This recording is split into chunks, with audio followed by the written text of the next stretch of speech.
NGASIGI KHONGCHAT ADUGA MARI LEINANA Committee on Human Rights Manipur gi Chairman PHULINDRO KONSAM na hai MEEOIBA right na MEEOI KANGLUP ADUGI future LEPKADABANI ADUBU EIKHOIGI Manipur GUMBA LEIBAK AMADADI human rights ki value asi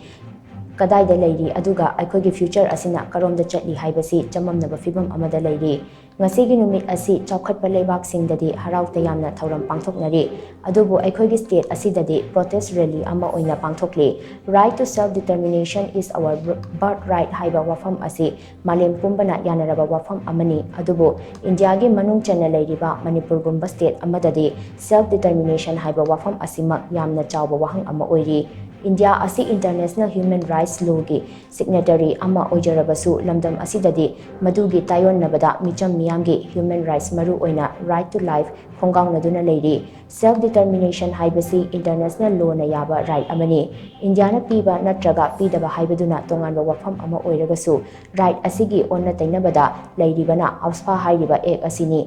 LEIBAK thibadi jungle loni haina riba aspa asi Manipur chalai riba aspa gi marumda Indian Army na mara leitaba mioi kayagi thawai manghankhre nupi oibi kayagi ikai khumnaba khongauna khre ngasidi mapan lamdagi changselakpa khutlai paiba singi marumda India na backing piduna micham miyam gi mathakta lan chatharakle lan asida nupi angang amadi mara lejadaba kayagi thawai pikhamnakhre masi fawbada government of India na tumina yengduna leiri thenglabasu thengna aikhoi miyam gi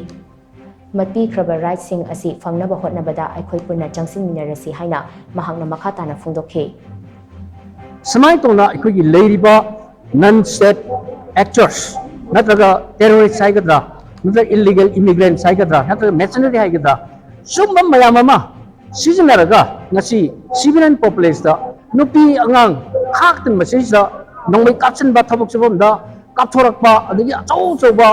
kajuklai mayam sinadra adigi mo body handokra buksin pi ngang young hostages loga after torture toraga koi genocide process ma satharakna nyati na hatti bigi koi jirman da thoki wa mayam lekre ai puno to mention to but anyway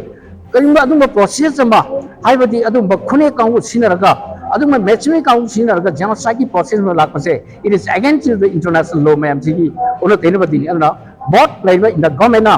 sumna khaki magi armed forces makha satharak pa miot ni mihat mi kun kaktan natana adugumba leiba adubu genocide tawna bagi adu instrument na moina sinaiba terrorist council se masiju magane phadak lepan gadabani masi lepan na ba koi mayam pun longmina ba mayam pun changchim min bagi matam do sapchana leire